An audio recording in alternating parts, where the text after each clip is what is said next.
Hello friends, welcome to my YouTube channel. तो friends, आज इस वीडियो में हम जो उत्तराखंड के आने वाले एग्ज़ाम है, चाहे वो R O A R O हो, चाहे यूकेपीएससी का कोई और एग्ज़ाम हो, चाहे यूके ट्रिपल एस सी का एग्ज़ाम हो, तो इन सभी के लिए जो उत्तराखंड के इंपॉर्टेंट क्वेश्चंस बनते हैं उनको डिस्कस करेंगे, जो आपके आने वाले इन एग्ज़ामों के लिए काफ़ी इंपॉर्टेंट होने वाले हैं। तो चलिए बिना टाइम वेस्ट करे वीडियो को शुरू करते हैं। फर्स्ट क्वेश्चन है, नेहरू पर्वतारोहण संस्थान कहाँ स्थित है? तो ऑप्शन आप देख सकते हैं। ए है अल्मोड़ा, बी है उत्तरकाशी, सी है ऋषिकेश और डी क्या है? चमोली। तो इसका राइट आंसर क्या हो जाएगा यहाँ पे? तो राइट आंसर हो जाएगा ऑप्शन नंबर बी, यानी कि जो नेहरू पर्वतारोहण संस्थान है वो कहाँ? तो ये उत्तरकाशी जिले में स्थित है। अब जो नेहरू पर्वतारोहण संस्थान है, इसकी स्थापना किस वर्ष की गई थी? तो कब? 1965 में इसकी स्थापना यहाँ की गई थी। तो यहाँ से दोनों फैक्टर याद रखिएगा, ये एग्जाम में पूछे जाते हैं कि नेहरू पर्वतारोहण संस्थान कहाँ स्थित है, तो उत्तरकाशी जिले में स्थित है। और इसकी स्थापना कब की गई थी? तो 1965 में इसकी स्थापना की गई थी। अब नेक्स्ट क्वेश्चन देखते हैं, क्वेश्चन नंबर 2। जनगणना 2011 के अनुसार राज्य का सर्वाधिक जनघनत्व वाला जिला कौन सा है? तो ऑप्शन आप देख सकते हैं। ए है हरिद्वार, बी है उधम सिंह नगर, सी है देहरादून और डी क्या है? चमोली। तो इसका राइट आंसर क्या हो जाएगा? तो राइट आंसर हो जाएगा ऑप्शन नंबर ए, यानी कि जो हरिद्वार जिला है वो क्या है? राज्य का सर्वाधिक जनघनत्व वाला जिला है। और जो हरिद्वार है, इसका जनघनत्व कितना है? तो ये भी याद रखिएगा। तो इसका जनघनत्व है 801। और यहीं पर यदि आपसे राज्य का सबसे कम जनघनत्व वाला जिला पूछा जाए तो वो कौन सा है? उत्तरकाशी। और कितना है यहाँ जनघनत्व? तो 41 यहाँ जनघनत्व है। और यदि आपसे जो उत्तराखंड राज्य है इसका जनघनत्व पूछा जाए तो ये कितना है? तो ये भी याद रखिएगा, 189 इसका जनघनत्व है। तो ये तीनों फैक्ट यहाँ से याद रखिएगा। अब नेक्स्ट क्वेश्चन देखते हैं, क्वेश्चन नंबर 3। निम्नलिखित में से कौन सा आभूषण कान में पहना जाता है? तो ऑप्शन आप देख सकते हैं। ए है फूली, बी है बुलांक, सी है तगड़ी और डी के है बुजनी। तो इसका राइट आंसर क्या हो जाएगा? तो राइट आंसर हो जाएगा ऑप्शन नंबर डी, यानी कि जो बुजनी आभूषण है वो कहाँ? कान में पहना जाता है। और जो ऑप्शन में अन्य दिए गए हैं उसमें से जो फूली है वो नाक में, बुलांक भी नाक में और जो तगड़ी है ये कमर में पहना जाता है। तो इनको भी याद रखिएगा। नेक्स्ट क्वेश्चन देखते हैं, क्वेश्चन नंबर 4। उत्तर का वाराणसी किसे कहा जाता है? तो ऑप्शन आप देख सकते हैं। ए है ऋषिकेश को, बी है हरिद्वार को, सी है बागेश्वर को और डी क्या है? मसूरी को। तो इसका राइट आंसर क्या हो जाएगा यहाँ पे? तो राइट आंसर हो जाएगा ऑप्शन नंबर सी, यानी कि जो बागेश्वर है इसे उत्तर का वाराणसी भी कहा जाता है। और जो बागेश्वर जिला है इसकी स्थापना कब हुई थी? तो ये भी याद रखिएगा। तो 1997 में इसकी स्थापना हुई थी। और जो बागेश्वर है इसका एक अन्य नाम क्या है? तो व्याघेश्वर भी इसका एक नाम है। और एक और क्वेश्चन बागेश्वर के बारे में पूछा जाता है कि बागेश्वर के पूर्वी भाग में कौन सा पर्वत? तो भीलेश्वर पर्वत। तथा पश्चिमी भाग में कौन सा? तो नीलेश्वर पर्वत इसके पश्चिमी भाग में स्थित है। तो ये क्वेश्चन पूछा जाता है कि जो बागेश्वर है वो किन पर्वतों के मध्य स्थित है? तो याद रखिएगा, भीलेश्वर और नीलेश्वर पर्वतों के मध्य ये स्थित है। नेक्स्ट क्वेश्चन देखते हैं, क्वेश्चन नंबर 5। पावलगढ़ संरक्षण आरक्षित राज्य के किस जिले में स्थित है? तो ऑप्शन आप देख सकते हैं। ए है देहरादून, बी है नैनीताल, सी है हरिद्वार और डी क्या है? अल्मोड़ा। तो इसका राइट आंसर क्या हो जाएगा? तो राइट आंसर हो जाएगा ऑप्शन नंबर बी, यानी कि पावलगढ़ संरक्षण आरक्षित कहाँ? तो ये नैनीताल जिले में स्थित है। और जो पावलगढ़ संरक्षण आरक्षित है इसकी स्थापना किस वर्ष की गई थी नैनीताल में? तो ये भी याद रखिएगा, वर्ष 2012 में इसकी स्थापना नैनीताल में की गई थी। और जो इसका क्षेत्रफल है वो कितना है? तो 5.82 वर्ग किलोमीटर इसका क्षेत्रफल है।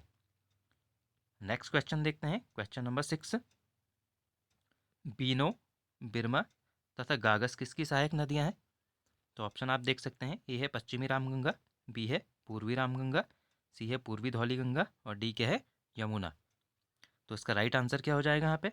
तो राइट आंसर हो जाएगा ऑप्शन नंबर ए, यानी कि जो बीनो, बिरमा और जो गागस हैं ये किसकी सहायक नदियाँ हैं? तो ये पश्चिमी रामगंगा की सहायक नदियाँ हैं। और जो पश्चिमी रामगंगा है ये कहाँ से? तो पौड़ी, चमोली और अल्मोड़ा में जो दूधा तोली श्रेणी फैली है उसके पूर्वी ढाल से ये निकलती है। तो याद रखिएगा, ये क्वेश्चन भी पूछा जाता है कि जो दूधा तोली श्रेणी है कितने जिलों में फैली है? तो 3 जिलों में। और कौन कौन से हैं ये? पौड़ी, चमोली और अल्मोड़ा जिलों में। और जो पश्चिमी रामगंगा है ये पौड़ी, चमोली और अल्मोड़ा में 155 किलोमीटर बहने के बाद क्या है? पौड़ी के कालाघड़ नामक स्थान से राज्य से बाहर निकल जाती है। तो ये फैक्ट भी याद रखिएगा कि ये राज्य से कहाँ से बाहर होती है, तो पौड़ी के कालागढ़ से। नेक्स्ट क्वेश्चन देखते हैं, क्वेश्चन नंबर 7। फड़का की खोज यशोधर मटपाल के द्वारा किस वर्ष की गई थी? तो ऑप्शन आप देख सकते हैं। ए है 1989, बी है 1980, सी है 1986 और डी क्या है 1985। तो इसका राइट आंसर क्या हो जाएगा? तो राइट आंसर हो जाएगा ऑप्शन नंबर डी, यानी कि फड़का की खोज कब 1985 में की गई थी। और ये भी याद रखिए किसके द्वारा की गई थी, तो यशोधर मटपाल के द्वारा इसकी खोज की गई थी। और फड़कौनौली किस ज़िले में स्थित है? तो ये अल्मोड़ा ज़िले में ये स्थित है। तो ये फैक्ट भी याद रखिएगा। और फ्रेंड्स, यहाँ से एक और क्वेश्चन पूछा जाता है यशोधर मटपाल से। इन्होंने अल्मोड़ा ज़िले में पेटशाल जो स्थित है इसकी भी खोज इन्होंने ही की थी। और किस वर्ष की थी? तो ये भी याद रखिएगा। तो 1989 में इन्होंने इसकी खोज की थी। तो ये दोनों फैक्ट यहाँ से याद रखिएगा कि फड़कनौली और पेटशाल की खोज किसके द्वारा की गई है? तो यशोधर मटपाल के द्वारा। अब नेक्स्ट क्वेश्चन देखते हैं, क्वेश्चन नंबर 8। किस चंद शासक के काल को कुमाऊं का स्वर्णकाल कहा जाता है? तो ऑप्शन आप देख सकते हैं। ए है कल्याण चंद, बी है बाज बहादुर चंद, सी है जगत चंद और डी क्या है लक्ष्मी चंद। तो इसका राइट आंसर क्या हो जाएगा यहाँ पे? तो राइट आंसर हो जाएगा ऑप्शन नंबर सी, यानी कि जगत चंद को क्या है, जो जगत चंद का काल है उसे कुमाऊं का स्वर्णकाल उसके काल को कहा जाता है। और जो जगत चंद का कार्यकाल है वो कब से कब तक था? तो ये भी याद रखिएगा 1708 से 1720 तक इसका काल था। और जगत चंद के है जुए पर राज्य पर कर लगाने में पहला चंद शासक था। तो ये भी काफ़ी इंपॉर्टेंट फैक्ट है, सभी याद रखिएगा। और जो जगत चंद के जासूस थे इनका नाम भी पूछा जाता है। तो ये कौन थे? वीणेश्वर जोशी इनके जासूस थे। और एक और फैक्ट है कि 1709 ईस्वी में जगत चंद ने क्या है परमार शासक फतेह शाह को हराया था, जिससे फतेह शाह श्रीनगर छोड़कर उनको जाना पड़ा था। तो ये याद रखिएगा, ये पूछा जाता है एग्जाम में कि जो चंद शासक जगत चंद हैं इन्होंने फतेह शाह को कब हराया था? तो 1709 ईस्वी में इन्होंने इसे हराया था। अब नेक्स्ट क्वेश्चन देखते हैं, क्वेश्चन नंबर 9। गढ़वाल हिंदी पत्रकारिता का भीष्म पितामह किसे कहा जाता है? तो ऑप्शन आप देख सकते हैं। ए है बद्रीदत्त पांडे को, बी है मुकुंदराम बर्थवाल को, सी है हर्षदेव ओली को और डी क्या है विशंबर दत्त चंदोला को। तो इसका राइट आंसर क्या हो जाएगा? तो राइट आंसर हो जाएगा ऑप्शन नंबर डी, यानी कि विशंबर दत्त चंदोला को क्या है गढ़वाल हिंदी पत्रकारिता का भीष्म पितामह इन्हें कहा जाता है। और जो विशंबर दत्त चंदोला हैं और इन्होंने गिरिजादत्त नैथानी के साथ क्या है 1905 में गढ़वाली नामक समाचार पत्र भी शुरू किया था। तो ये भी फैक्ट याद रखिएगा कि कब किया था गढ़वाली नामक समाचार पत्र शुरू? तो 1905 में। नेक्स्ट क्वेश्चन है question number 10। Kumaon government garden की स्थापना किस वर्ष की गई थी? तो ऑप्शन आप देख सकते हैं। ए है 1908, बी है 1909, सी है 1907 और डी क्या है 1910। तो इसका राइट आंसर क्या हो जाएगा? तो राइट आंसर हो जाएगा ऑप्शन नंबर बी, यानी कि कुमाऊं गवर्नमेंट गार्डन की स्थापना किस वर्ष? 1909 में इसकी स्थापना की गई थी। और कहाँ की गई थी इसकी स्थापना? तो जोलीकोट में, यानी कि नैनीताल जिले में आता है, यहाँ इसकी स्थापना 1909 में की गई थी। और 22 मार्च 1909 को क्या है इसका प्रमुख किसे नियुक्त किया गया था? तो ये काफ़ी एग्जाम में पूछा जाता है। तो नॉर्मन गिल को इसका प्रमुख नियुक्त किया गया था।